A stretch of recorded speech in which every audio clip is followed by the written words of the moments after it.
Okay, guys, I just want to walk you through today's lesson. I tried it last week and then I tried it again today, and I had a few different things happen. Last week when I tried it, I couldn't go back and edit once I wrote my poem. Today when I did, I could. So just to be safe for me, I'm going to show you what I would do. But the steps for today, basically, what we're telling you to do is open a new tab. You're going to copy and paste this link into that tab. So I would Control C, right? Going to go to the link, you'll write a poem. And then once you write that poem, essentially, you'll come back and you have to copy and paste the poem into Schoology. You have to tell us what color column it was in, which will make sense in a moment. And you have to tell us the theme. My suggestion to you is, okay, once you read through the directions, I would go and actually go to Start New Attempt. And the reason for that is because I can write directly in as I go along. So that Start New Tab, all right, I'm going to do Control V, put that new tab in, and this is where it brings you to those colors I was talking about. So these are all the different types of poems you can choose. For me, I'm going to do a blue column poem. I'm going to do 1 inch tall poem. But because you know me, I don't remember things, I'm going to go right back to Schoology. And I'm going to scroll down and look at, well, which one did I do? I wrote a blue poem. Okay.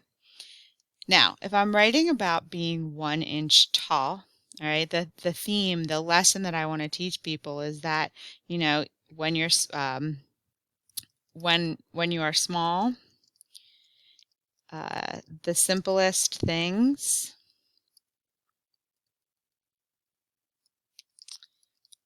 seem extraordinary. Oopsie, seem extraordinary.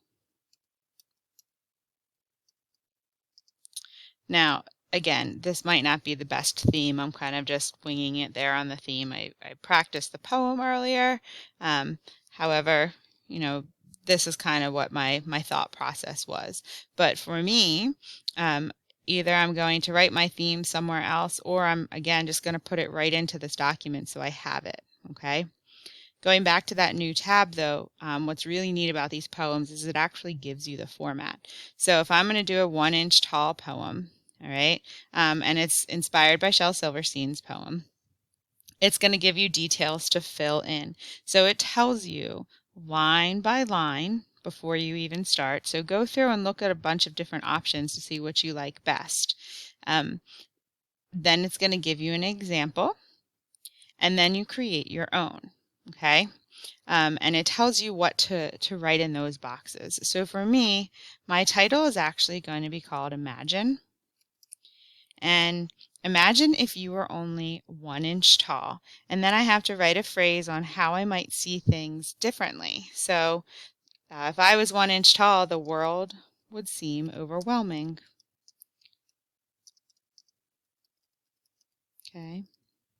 And then how would I see things differently? You know, nothing would ever be easy. And then how would I do things differently? Well, you know, my new height would be a whole new world of exploration.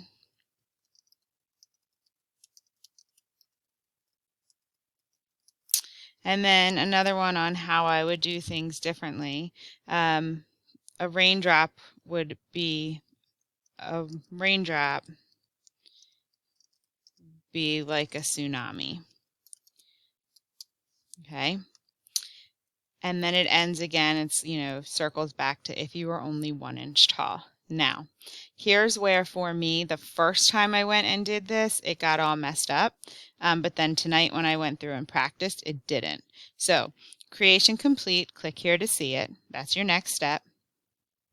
And it's going to actually bring you to where your poem is completed. All right. So this is the window where you are going to highlight all of it. And you can highlight that title if you want. And you're going to Control C.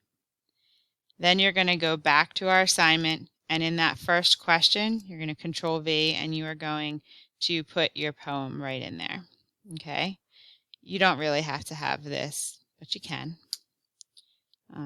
So then my poem: if you were only 1 inch tall, the world would be overwhelming. Nothing would ever be easy. My new height would be a whole new world of exploration. A raindrop would be like a tsunami if you were only 1 inch tall. So I copy and pasted it in there. All right.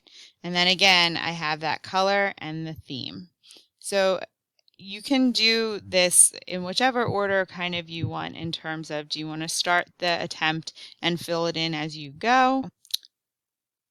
Or do you want to go in order of how the actual instructions and assignment told you to do that? And I think that you can actually show the instructions as you go along in your attempt as well. So here's where I ran into problems last time. All right. When I got to this screen last week and I hit edit, it brought me back to my poem and it was blank. And I was freaking out because I wrote a really, really cool poem. Okay. So let's say you have to edit and you're afraid, like I was, to hit that edit button. I'm going to copy and I'm going to go in and paste it.